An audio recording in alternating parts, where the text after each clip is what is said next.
एक रात शहर की सड़कों पर हल्की धुंध फैली थी और एक छोटी लड़की अपनी किताब के साथ खिड़की के पास बैठी थी।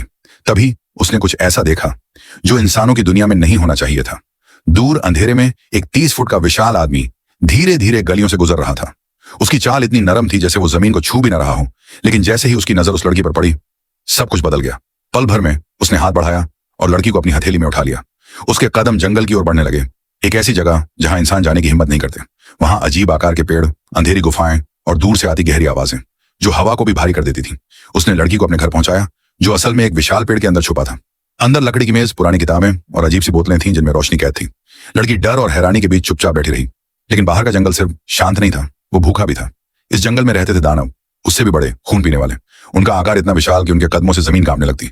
उनकी नाक इतनी तेज कि इंसानों की गंध दूर से पकड़ लेते, और अगर उन्हें पता चल जाता कि एक इंसान यहाँ है तो बचने का कोई रास्ता नहीं। वो आदमी लड़की को अपने कंधे पर बैठाकर चट्टानों के बीच चले जा रहा था।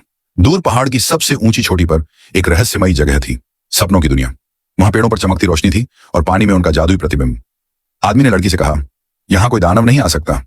लेकिन वापसी का रास्ता आसान नहीं था। दानवों को उस कपड़े की गंध मिल चुकी थी जिस पर लड़की सोई थी। वे उसके पीछे पीछे चल पड़े। उनकी आंखों में भूख और गुस्सा था, और अब इंसानों और दानवों की दुनिया के बीच बस वही 30 फुट का आदमी खड़ा था। लेकिन लड़की को नहीं पता था, असली खतरा अभी बाकी था। दानवों की परछाइयां अब और करीब आ चुकी थीं। उनके भारी कदमों से जमीन में दरारें पड़ रही थीं। 30 फुट का आदमी लड़की को अपने बैग में छुपा लेता है, लेकिन एक दानव ने उसकी चाल पकड़ ली। अगर ये तुम्हें पसंद आया तो अगले हिस्से में तुम चौंक जाओगे।